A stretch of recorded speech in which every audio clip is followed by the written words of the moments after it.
Hello Aquarius, welcome to this reading. My name is Zane and we're going to be taking a look at the current energy for the sign of Aquarius for the week of September 13th.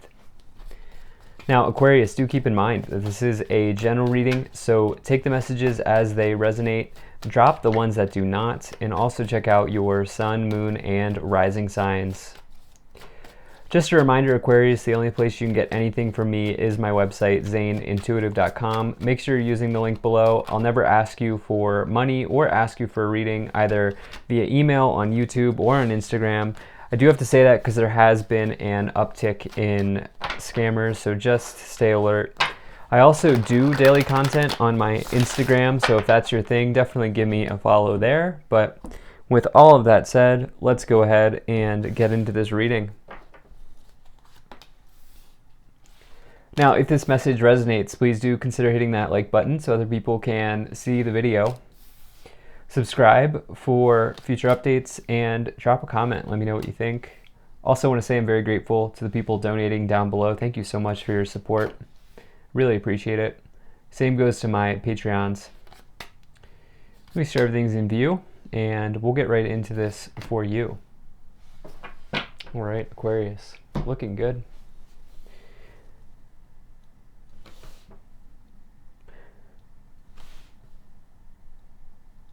All right. Energy on the bottom, you have the Two of Wands. So this is potentially being in a sort of crossroads, but the thing about the Two of Wands is this is someone who's doing sort of planning, preparation, and discovery of what is possible. Okay, they have come to this fork in the road and they realize that they need to decide what's possible between, by going down each road. If they go down this one, what happens? And the same with the other one. It's this idea of discovery. And by doing that, if you do put in the research, you put in the effort and the planning and the preparation and all of that, what you get is the Three of Wands, which comes after it. And the Three of Wands is an initial victory. It's initial success. But you can't have that small win until you first put in that sort of initial preparation and that initial planning.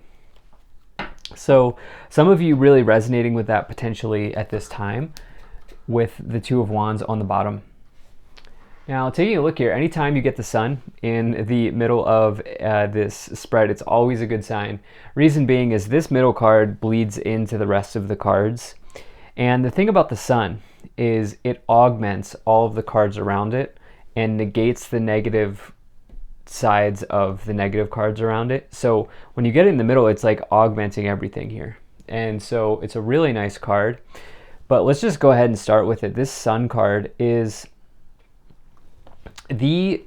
seen as like the best card to pull in the tarot, because if you think about how powerful the sun is, the planets revolving around it, and it's like this is that power contained in one tarot card here.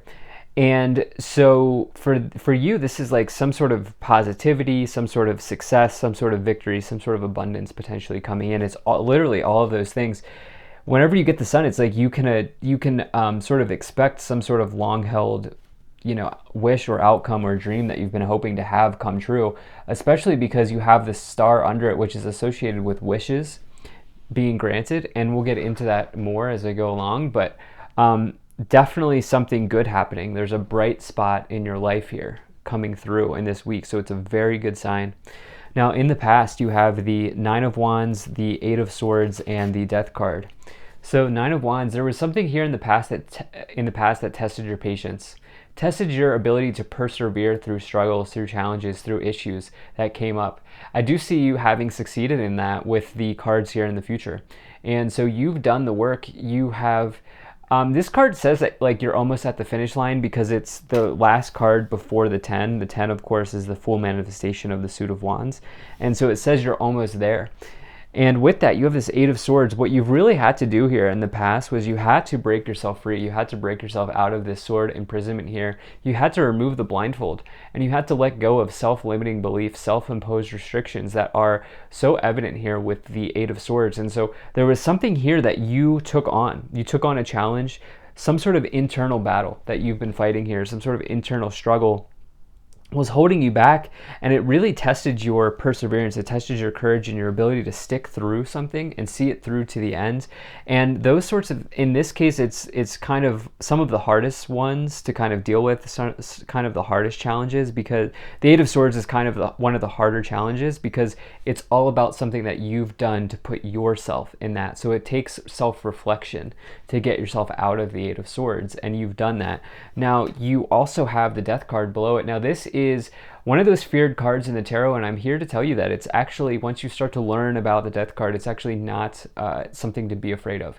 This is major transformations coming into your life, okay? Yeah, it can be challenging when something's ending. It can be challenging when your whole world feels like it's, you know, being faded away and there's something ending. But at the same time, this is taking you into a new level. It's taking you into a new place in your life. And it's talking about, you know, the Death card is the Scorpio card, right? Scorpio is a sign that transforms things into something else. And that's what you're doing here. You took this challenge that was inside of you and you transformed it into the sun. You turned it into something much better. Now, in this current column, looks amazing. Amazing. Can't get much better than this. You have the Eight of Pentacles, the Sun, and the Star. So the Star is the fulfillment of a wish. And so this is healing waters of renewal. You can see this person in the water. It's actually a genie. And so it's heavily associated with wishes being granted, as a genie does, right? And the thing is, with this being next to the Death card, I really love this because it's sort of also telling you about you're healing from these endings here. You're healing from any pain that came through the transformation. But the Star is also telling you to be hopeful and optimistic for the future. And it's saying that, like, potentially you're even in the limelight. And how did I forget this? How did I not mention this? But the Star is also the Aquarius card. So this is you showing up here in a prominent position. And you really here are in the limelight. You're in the, and I feel like this has been a repeating theme for you recently, Aquarius, in your other readings. And so to get the Sun and the Star, it's amazing, amazing. Something good coming through for you. And here's the deal. It's around some sort of talent or passion that you have. The Eight of Pentacles is the true talent card in the tarot. It's some sort of gift, skill, or ability that you have. And the thing is, it says that you can cash in on that. It says you can use that talent to provide for yourself. As you can see, this person here is working away late at night, wrapping up their latest creation. Their other ones here are up on the ceiling. And so it's heavily associated with people who are makers, you know, designers, writers, authors, speakers, dancers, anybody in creative work. But it can also just be anyone who uses their hands in their job, or on a farther level, it's just like if you are talented at what you do in your job, it's talking to that sort of energy. So definitely something here. You might even be in the spotlight with the Eight of Pentacles, the Sun, and the Star, like getting praise or something like that. In the future, you have the Seven of Pentacles, the Temperance, and the Three of Swords. So the Seven of Pentacles, long-term investments paying off, long-term situations, definitely a good card for finances, especially investments or anything relating to finance, with the 8 and the 7 next to each other. You have the Temperance card. The thing is, you have two cards, two kind of major cards of healing here with the Temperance and the Star. So I love to see that. The Temperance is a turnaround. It comes, actually, and look at this, we have this card progressing here, the Death card into the Temperance card, 13 into 14. The Temperance card is a turnaround from the upheaval of the transformation, any pain that may have come through with you during the transformation during that Death card. The Temperance card is saying, hey, here's some healing energy for you, and this is a turnaround after some sort of potentially situation here with the Death card. Now you also have the Three of Swords. This is potentially feeling heartbroken, and that's what you're healing from. That's what's transformed here, Aquarius. There was maybe something that ended in a relationship, but there also could have been something that ended with a friend or a colleague or something like that that was heartbreaking. I'll be interested to see how we clarify, so let's go ahead and get into that now. If you're enjoying this video so far, do hit that like button and subscribe. It helps my channel grow. There's also a bell below this video. If you click that bell, you'll never miss an update from me. And lastly, Aquarius, I really appreciate you being here. Thank you for spending your time with me, and I hope things are going well for you. I do have a Patreon. If you want to support me there, there's a link to that in the description below. Absolutely no pressure though. So let's see what we have here for you.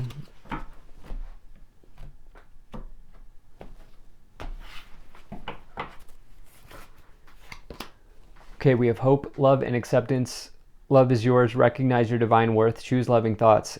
You know, the star is about hope and optimism as well. We have hope coming in here. Do you just need to reach out, reach up to the universe, up to the sky, and say, and, you know, hold some sort of energy of hopefulness, some sort of energy of optimism.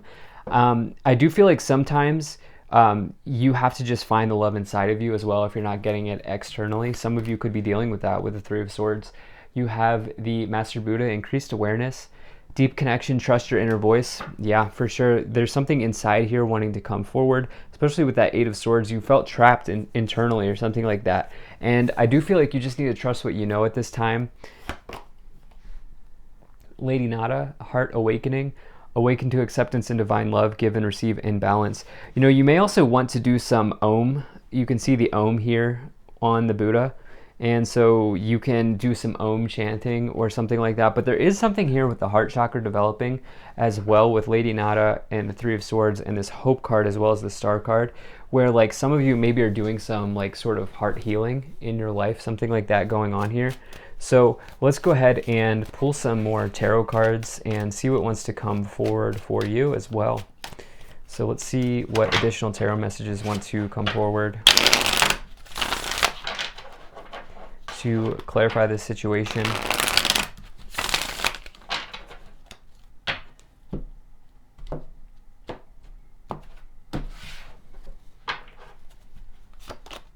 Okay, you have the Hanged Man. You have the Two of Wands. It's coming in once again. And then the Fool. So, yeah, so this Death card for me is like not anything to be concerned about. Especially because when you get the Death card with the Fool, it's like that's doubling down on the transformation leading you to a new place, because the Fool is taking a leap of faith. You can see they have whatever they could take with them on their back here, whatever items they could carry with them, and they're taking those items and they're leaping forward to a new place. They're going to new directions and new timelines that are coming in for you here, Aquarius. And so you know, sometimes the transformation can be painful with the Death card, but for you, it's like, here it is, right? And it's almost like the other thing with the Fool is like this person has his back towards the past, right? And so there's no going back for this person. And I do feel like that's the same. It's almost like you'll never be the same with whatever it is that you're going through. And I say that in a good way, but you have the Two of Wands. You've really figured out how to get yourself out of that. You've done the research. Why was this happening to me internally with the Eight of Swords underneath it? Like, what was going on there? You have the Hanged Man as well, and it's like you let go of any sort of like discontentment or just like it's almost like maybe you were reserved and shy at first with the Nine of Wands, and it was like you finally broken forward here with the Fool and you've moved ahead. Let's see what else we have here. We have the Empress, the Lovers, and the Death card coming in again. Wow. So this is deep.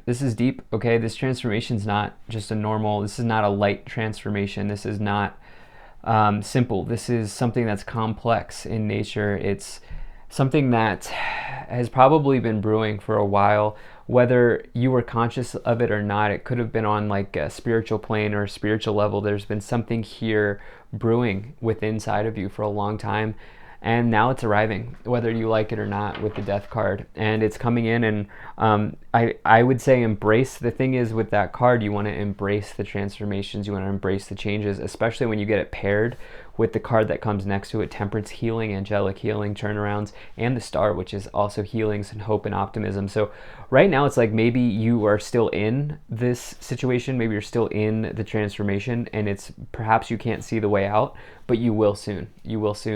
You have this Lovers card. For some of you, this is all about a relationship. Perhaps there was something that you thought you were going to build with someone, because you have the Empress above it as well, where that's like a nurturer. That's kind of a good partner, somebody who's like more of a long-term partner. But the thing is, it's almost like maybe that's what's transforming. There's something with relationships in your life transforming here. Let's see what else we have. The Empress is the most abundant card. So, okay, and as we get that, we get the opposite, which is the Five of Pentacles, the Eight of Cups, and the Three of Wands. Remember how I was saying with this Two of Wands, if you do that research, if you do put that that preparation and that planning in, you get to the Three of Wands. Well, here it is. Okay, you're getting some sort of initial success in victory coming into your life. So all of your work is paying off here. It's coming forward.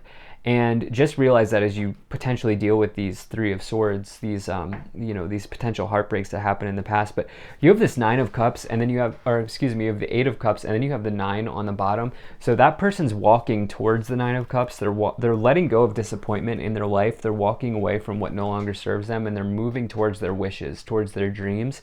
You have 2 wish cards with the Star and the Nine of Cups and the Sun. And you also here have the Five of Pentacles, which is the opposite of the Empress. The Empress is total abundance. It's the most abundant card. And the Five of Pentacles, rather, is scarcity. It's your thoughts getting in the way of potentially earning and or receiving, rather, because abundance is really just your ability to receive. And the Seven of Pentacles with it, it's like, I do feel like there's something for you to fall back on here. I feel like you want this Fool card. Like, you so want to be like the Fool and just take what you have, throw it over your shoulder and move forward. But like, there's something that is restricting you. And I feel like you're maybe walking away from that mentality. I think you're walking away from that mentality. So let's see what else we have here with the Kipper.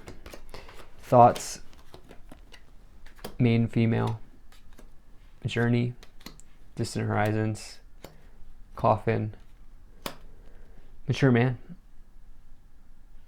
So it doesn't matter what gender you're interested in. We have main female, we have mature man. Some of you, there's an ending with a relationship that you thought was going to be a long-term situation. And the reality is that that's the fork in the road, and that's just the way it happened, and it's unfortunate, but there it is. Others of you, this ending is leading you to this distant horizons card. It's leading you on some sort of epic journey, okay? Some of you are like going like Bilbo Baggins. You're going forward on this epic journey towards something new, and it's going to be amazing because distant horizons means good times ahead. Journey is exactly what it says. And the thing is, just as you're on this journey, keep those thoughts positive, okay, with the Star card, hope and optimism for the future, and letting go of this feeling of being left out in the cold with the Five of Pentacles, because overall this looks amazing. Remember, you have the Sun and the Star right away in the middle. So thank you so much for being here. If you enjoyed this, hit that like button, subscribe, check out my website, zaneintuitive.com. Consider becoming a Patreon. I will see you in the next one.